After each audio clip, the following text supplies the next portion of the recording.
कहानी मध्यमा। आंखों को मलते हुए उनींदे स्वर में महिमा ने हेलो कहा। दूसरी तरफ से सुमन की हड़बड़ाई सी आवाज आई। महिमा, आज का अखबार देखा? नहीं। क्या है अखबार में? इडियट, अभी तक सो रही थी क्या? पहले तो सुमन चीखी पर तुरंत नर्म होती हुई बोली, यार Mrs Parihar is no more. What? चौंक गई महिमा। नींद उड़न छू हो गई थी। क्या कह रही है? Yes she is dead, photo के साथ अखबार में खबर छपी है। लेकिन ये हुआ कैसे? हॉटकॉल था शायद। तुम अखबार देख लो, सब जान जाओगी। पहली बार थोड़ी सी कंफ्यूज्ड हो गई थी महिमा, इसीलिए पूछ बैठी, सुमन मैं क्या करूं? प्रणव से फोन पर बात करूं या फिर? ये कैसा सवाल है महिमा? ये भी कोई फोन पर बात करने का समय है? तुम्हें प्रणव के जीवन के इस कठिन दौर में उसके समीप होना चाहिए। लेकिन मैं इस तरह प्रणव के घर कभी गई भी तो नहीं। न सही, पर ये तो मानती हो कि जीवन में कई दौर पहली बार ही आता है। तुम जो हो प्रणव के लिए वो किसी से छुपा नहीं है। यदि तुम्हें अकेले जाने में संकोच हो रहा है तो मैं भी चलूं। हाँ Suman, I will be so grateful to you. Oh shut up now. तुम तैयार रहना, मैं भी तैयार होकर आती हूँ। सुमन ने फोन पटक दिया था। महिमा रजाई फेंकते हुए उठ गई। प्रणव से मिलने तो जाना था, लेकिन जाकर क्या सहानुभूति प्रदर्शित करने का नाटक कर पाएगी? महिमा तो जानती है कि प्रणव अपनी पत्नी को प्यार नहीं करता था, सिर्फ उसे झेलता था। वसुंधरा परिहार की बड़ी प्यारी सी तस्वीर छपी थी। नीचे लिखा था, शोकाकुल प्रणव परिहार। देखकर हंसी आ गई महिमा को। शोकाकुल शब्द प्रणव ने नहीं छपवाया होगा, ये तो निश्चित ही किसी नजदीकी रिश्तेदार की गलतफहमी थी, वरना प्रणव और शोकाकुल। महिमा ने ध्यान से वसुंधरा की तस्वीर को देखा। माथे की गोल बिंदिया और गले का मंगलसूत्र जैसे कुछ अधिक स्पष्टता से नजर आ गया उसे। प्रणव ने भले ही हृदय का सारा प्यार महिमा पर उंडेल दिया हो, पर मंगलसूत्र की पवित्रता और लाल बिंदिया की गरिमा भी नजदीकी प्यार की सुखद अनुभूतियों से कम नहीं होती। वसुंधरा कितनी शांत लग रही थी। महिमा देर तक प्रणव की जीवन संगिनी को देखती रही। कब की होगी ये तस्वीर? महिमा सोच रही थी। पिछली बार जब समुद्र के किनारे प्रणव और वसुंधरा को देखा था तो काफी मोटी लग रही थी। चेहरे पर तनाव इतना अधिक था कि उनका गहरा मेकअप भी असमर्थ हो गया था उन्हें खूबसूरत बनाने में। नमस्ते, महिमा ने बड़ी विनम्रता से हाथ जोड़ दिया था और माय फुट कहते हुए अपनी अभद्रता का परिचय देती वो घमंडी महिला बड़ी तीव्रता से आगे बढ़ गई थी। शायद अपनी बेरुखी से वसुंधरा महिमा को अपमानित करने का इरादा रखती थी, लेकिन उसे पता नहीं था कि महिमा तो अपमान और सम्मान की भावना से काफी ऊपर उठ चुकी थी। प्रणव से जुड़ने के बाद उसके जीवन में सिवाय संतुष्टि के कुछ और शेष नहीं था। वसुंधरा से अपमानित होने के बाद भी महिमा देर तक वही समुद्र के किनारे खड़ी वसुंधरा को जाते देखती रही। प्रणव महिमा का सब कुछ था, अतः प्रणव की पत्नी होने के नाते वसुंधरा भी उसकी कुछ तो थी ही। क्या थी? महिमा नहीं जानती। हर रिश्ते को नाम कहा दिया जा सकता है। प्रणव तो महिमा के हृदय का एकमात्र स्वामी था, इसीलिए तो 33 वर्ष होने के बाद भी वह अविवाहित है। प्रणव को टूटकर प्यार करने के बाद किसी और की पत्नी बनने का नाटक करना महिमा के लिए संभव नहीं हो पा रहा था। प्रणव और महिमा के इस भावनात्मक रिश्ते को कदाचित सिर्फ प्लेटोनिक लव की ही उपमा दी जा सकती है। महिमा की नज़र में प्रणव संसार का सर्वश्रेष्ठ इंसान था। यही विचार महिमा में तब भी था जब पहली बार अपनी लूना सहित प्रणव की मोटरसाइकिल से जा टकराई थी और कच्ची सड़क की मिट्टी से सने सलवार कमीज को देख बिलख पड़ी थी। प्रणव ने अपने छिल गए हाथों की परवाह किए बगैर महिमा को सहारा देकर उठाया था। उसके सलवार कुर्ते को अपने जख्मी हाथों से झाड़ पोंछकर साफ किया था और अपलक उसकी मासूमियत को ताकता रह गया था। महिमा स्तब्ध रह गई। पहली बार एक पुरुष ने उसके शरीर को छुआ था, लेकिन कितना पवित्र, कितना स्नेहिल था वो स्पर्श की महिमा को लगा वो नन्ही सी बच्ची बन गई है। प्रणव के दुस्साहस के लिए न वो उसे झिड़क पाए, न ही आंखें तरेरकर अपने गुस्से का इजहार कर पाए। वहीं उसी पल महिमा के हृदय ने स्वीकार किया था कि प्रणव ही उसके जीवन का प्रथम पुरुष है और वही हाल प्रणव का भी। महिमा को स्नेह से ताकता प्रणव कब का भूल चुका था कि वो विवाहित है, एक नन्हे से बच्चे का पिता है। महिमा ने जीवन के उस खूबसूरत क्षण को ईश्वर की सौगात मान स्वीकार किया था। तब से आज तक ऐसा कोई दिन नहीं था, कोई पल नहीं था जब उसने अपने आप को प्रणव से अलग पाया हो। हर शाम महिमा ने प्रणव के नाम लिख दी थी। किसी भी पार्क के कोने में महिमा गोद पर सिर रखकर लेटा प्रणव पूछता, मही जानती हो अभी मैं कहाँ हूँ? धरती पर नहीं, स्वर्ग में। प्रणव तुम मुझे मही कहते हो ना? जानते हो मही का अर्थ क्या होता है? भूमि, इसीलिए मैंने कहा कि तुम भूमि पर हो। तुम्हारी गोद स्वर्ग है मही। तुम्हारी गोद में लेटकर मैं स्वर्गीय सुख का अनुभव करता हूँ।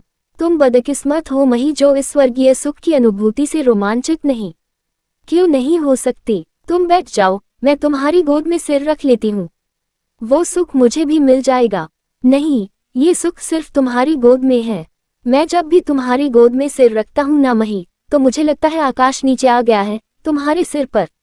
इच्छा नहीं होती आकाश को छूने की, न बल्कि आकाश ललकता है तुम्हारी गोद में आने को। प्यार भरा जवाब होता प्रणव का और महिमा प्रेम अभिभूत प्रणव के माथे पर एक स्नेह चिन्ह अंकित कर देती। जी चाहता प्रणव के सारे दुखों को हर ले, पर प्रणव को दुख बांटने की आदत कहाँ थी। प्रणव, वसु से फिर से झगड़ा तो नहीं हुआ ना? उससे झगड़ा न हो ऐसा दिन मेरे जीवन में है ही नहीं। प्लीज सिर्फ एक बात याद रखना, हम दोनों के बीच उसकी उपस्थिति मैं बर्दाश्त नहीं कर सकता। प्रणव, तुम्हारे और तुम्हारी पत्नी वसु के बीच आ गई हूँ, कहीं यही उसकी चिड़चिड़ाहट का कारण तो नहीं? तुम्हारे कारण चिड़चिड़ाहट नहीं, एक आत्मिक शांति मिलती है मुझे। मेरी पत्नी से मेरी दूरी उसके उलाहनों और बदतमीजियों के कारण है। जानती हो मही, वसुंधरा के पास सब कुछ है, पर प्यार का अभाव है और तुम प्यार का सागर हो। प्रणव की आंखों से स्नेह बहने लगता और महिमा उस कण कण स्नेह को अपने आंचल में समेट लेती। प्रणव की इच्छाओं के आगे नतमस्तक हो जाने के अलावा कोई और इच्छा मही के आगे शेष नहीं थी। वसुंधरा ने महिमा को खूब गालियां दी, अपने भाइयों द्वारा महिमा को पिटवाने का भी उसने प्रयास किया, पर महिमा पीछे नहीं हट पाए। किसी भी कीमत में प्रणव को खो देना उसे स्वीकार नहीं था। वसुंधरा प्रणव के नाम का सिंदूर अपनी मांग में भरकर अपने आप को अधिक सच्चा सिद्ध करना चाहती थी और महिमा प्रणव के स्नेह से अपने आंचल को भरकर सिर्फ स्नेह से लबालब भरे जगह वो किसी और सुख या दुख को स्थान दे सके, वो किसी से भी कुछ भी स्वीकार नहीं करती। न लोगों के उलाहने, न लोगों की सहानुभूतियां, उसकी एक अलग दुनिया थी। महिमा, कार के हॉर्न के साथ सुमन की आवाज से महिमा चौंकी। जल्दी से घर को ताला लगाया और सुमन की कार में जा बैठी। सुमन, मुझे लग रहा है वहां जाना बेकार है। मेरे और प्रणव के बीच कभी कोई औपचारिकता रही ही नहीं है। सहानुभूति और आश्वासन जैसे शब्द हमारे शब्दकोश में नहीं है। मुझे इस तरह प्रणव का सामना करने में हिचक सी हो रही है। महिमा को इस बात में खींच हो रही थी कि आज अचानक उसे सुमन के मशवरे की जरूरत कैसे पड़ गई। आज तक जीवन की उलझन को उसने स्वयं सुलझाया है। विशेष तौर पर प्रणव के मामले में उसने किसी और के निर्णय को कभी स्वीकार नहीं किया। शायद यही वजह थी कि सुमन के कहने पर वो जा तो रही थी, पर मन से नहीं। पत्नी से पीड़ित प्रणव तो शायद अब राहत महसूस कर रहा होगा। वसुंधरा ने तो कभी प्रणव की परवाह नहीं की, कभी उसका सम्मान नहीं किया। फिर भला उसके लिए प्रणव वियोग क्यों और कैसे करता? प्रणव का घर आ गया था। वसुंधरा को शमशान ले जाने की तैयारियां शुरू थीं। उसे नहलाया गया, 16 श्रृंगार किए गए। दुल्हन सी दमकने लगी थी वसुंधरा। प्रणव ने उसकी मांग भरी, गोद में अपने 6 वर्षीय पुत्र को उठाए प्रणव लगातार लोगों के आदेश का पालन करता जा रहा था। महिमा देखती रही। प्रणव का ऐसा रूप उसने पहले कभी नहीं देखा था। महिमा ने प्रणव को अपने से अधिक किसी और के करीब पहले कभी नहीं देखा था। जब अर्थी को उठाया गया तो प्रणव फफक उठा। क्यों रोया वह? एक प्रश्न चिन्ह उभरा महिमा के सामने। निरीहता से भरकर प्रणव ने एक बार महिमा की तरफ देखा। कैसा अजीब सा लग रहा था प्रणव, बेबसा, एक अपरिचित भाव चेहरे पर उड़े। आज उसकी आंखों में महिमा से किसी स्वर्गीय सुख की मांग नहीं थी। महिमा के मधुर संवाद की, उसके मनोहार की आकांक्षा भी नहीं थी। कुछ और था, जाने क्या। महिमा ने प्रणव के चेहरे पर से अपनी नजरों को हटा लिया। प्रणव अर्थी को कंधे पर उठाए आगे बढ़ा ही था कि 6 वर्षीय उसका पुत्र उसके पैरों से लिपट गया। पापा, पापा। कई लोगों ने उस बिलखते बच्चे को प्रणव के पैर से खींचकर अलग करने का प्रयास भी किया, लेकिन बच्चा अपनी पकड़ मजबूत किए रोए जा रहा था। बच्चे के रुदन और प्रणव की विवशता से वहां मौजूद हर व्यक्ति की आंखों में आंसू आ गए। महिमा भी सिसक पड़ी थी। अंततः मन को कठोर कर प्रणव को बच्चे को झटककर आगे बढ़ना पड़ा। बड़ी निरीहता से महिमा की तरफ देखते हुए वो चल पड़ा। महिमा की सिसकी रुक गई। आज अचानक प्रणव के देखने का अंदाज बदल गया था। बच्चे को गोद में उठाए एक व्यक्ति प्रणव के साथ साथ चल रहा था। बच्चा अब भी रोए जा रहा था। प्रणव के भावों का महिमा चुपचाप खड़ी अर्थ समझने का प्रयास कर रही थी। महिमा, क्या सोच रही है? कंधे पर हाथ रखते हुए सुमन ने पूछा तो चौंक गई महिमा। कुछ नहीं, अब हमें चलना चाहिए।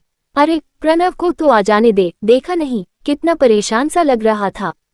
मही, अब तो तू ही प्रणव की सब कुछ है। तुझे तो अब उस बच्चे की माँ बनकर संभालना होगा। What do you mean सुमन, चीख पड़ी महिमा और तेजी से उस दमघोंटू माहौल से निकल आई। अब तक कई लोगों की तेज तर्रार व्यंग्यात्मक नजरों का सामना बड़ी सहजता से किया था उसने। कहीं कोई लज्जा भाव नहीं था चेहरे पर, लोगों की उपेक्षा का दर्द भी नहीं था। पर सुमन का कथन लगा अंदर हृदय में कुछ टूटने फूटने सा लगा है। साहस कैसे कर लिया सुमन ने। सुमन तेजी से पीछे भागती आ रही है, ये जानने के बाद महिमा को रुकने की इच्छा नहीं हुई। सामने से आ रही टैक्सी हाथ दिखाया और उसमें बैठ गई। विवशता से सिर झुकाए बाहर खड़ी सुमन को देखकर भी उसे अपने किए पर पछतावा न हुआ। सुमन यदि महिमा के स्नेहिल सौंदर्य को महसूस कर पाती कदाचित ऐसी बात कभी न कहती। वसु थी तो प्रणव से जुड़ाव कितना सहज था। अब वसु के जाते ही सब कुछ सहन शक्ति के बाहर होता जा रहा था। एक ओर तो प्रणव का निरीह चेहरा प्रश्नचिन्ह बना खड़ा था और दूसरी ओर सुमन की जिज्ञासा से मन भारी होने लगा वसु का जाना गलत हो गया। प्रणव कहता था वसु उन दोनों के बीच कभी नहीं रही, पर आज महसूस कर रही है महिमा की वो हर पल हर क्षण उसके और प्रणव के बीच थी। तभी तो रिश्ते में पवित्रता थी, सहजता थी। और आज वसु नहीं थी तो सब कुछ असहज समझ के परे होता जा रहा था और प्लेटोनिक लव की गूढ़ता कहीं खोने सी लगी थी।